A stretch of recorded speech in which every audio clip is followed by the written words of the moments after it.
ہمارے دوست ہمارے کلیگ فیصل واڈا صاحب نے کل ایک انتہائی اہم نقطہ اٹھایا۔ یہاں جو توہین کا کھیل کھیلا جا رہا ہے،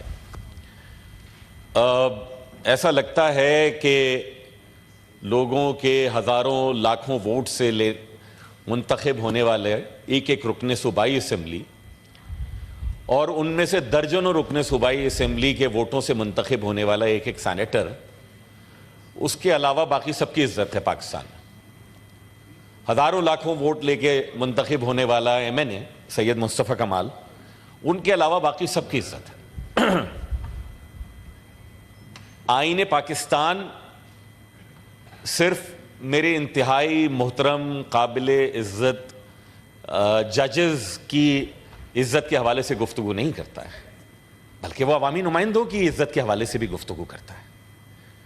عوامی نمائندے جب اس بات کا خیال رکھ رہے ہیں کہ جناب وہ موضوع پہ گفتگو کریں، وہ تنقید بھی اگر کریں تو کسی فیصلے پہ کریں، یہ جو ٹیلی ویژن کی سکرینز پہ ریمارکس کا کھیل صبح سے شام تک چلتا ہے، جہاں ہماری عزتیں انفرادی نہیں مشترکہ عزتیں، ان کی پگڑیاں اچھالی جاتی ہیں، اس کے حوالے سے ہم کسی پہ بات نہیں کر سکتے۔ میڈم، میں گزارش یہ کر رہا تھا کہ ہماری جو انفرادی اور مشترکہ عزتیں ہیں، ان سے بھی میرے خیال میں کسی کو بھی، کسی بھی ادارے کو یا کسی بھی ادارے میں بیٹھے ہوئے معزز افراد کو، ان کو بھی حق نہیں ہونا چاہیے کہ آپ ہماری عزتیں اچھالیں۔ یہ پاکستان میں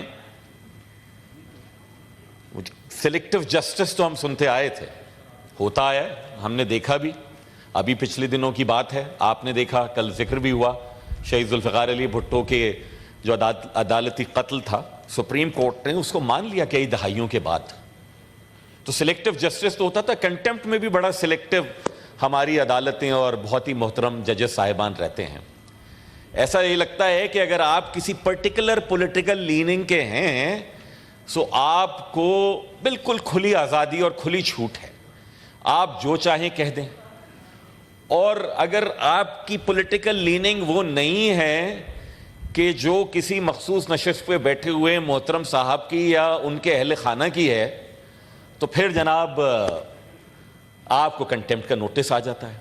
سلیم کوثر نے کئی دہائیوں پہلے کہا تھا، اور ایسا لگتا ہے کہ آج کل کے لیے ہی کہا تھا، کہ تم نے سچ بولنے کی جرت کی، تم نے سچ بولنے کی جرت کی، یہ بھی توہین ہے عدالت کی۔ میری گزارش یہ ہے، اور یقیناً یہ کیونکہ قانون ساز ہم ادارے میں بیٹھے ہیں، ہمارا کام ہے قانون سازی کرنا، یقیناً اس کے اوپر ہم جائیں گے اور وزیر قانون صاحب بھی ہماری رہنمائی کریں گے کہ اس کے بھی کوئی قواعد و ضوابط طے ہونے چاہیے۔ توہین ہے کیا؟ توہین کس کی ہو سکتی ہے؟ کس کی ہو سکتی ہے؟ کس طور ہو سکتی ہے؟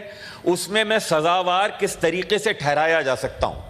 یہ نہیں ہو کہ میں اگر منصب پہ بیٹھا ہوں تو آج میرا موڈ اچھا نہیں ہے، آج مجھے ناشتہ اچھا نہیں ملا، اور میں کہوں نہیں بھائی فلاں جو بات تھی نا وہ بہت سخت توہین والی تھی، اور میں کہوں کہ نہیں جناب کسی نے آلموسٹ میری بہت تضحیق کر دی، مجھے کسی نے ٹاؤٹ کہہ دیا، مجھے کسی نے کچھ اور کہہ دیا، میں کہوں گا جانے دو، وہ تو دکھتا اچھا ہے۔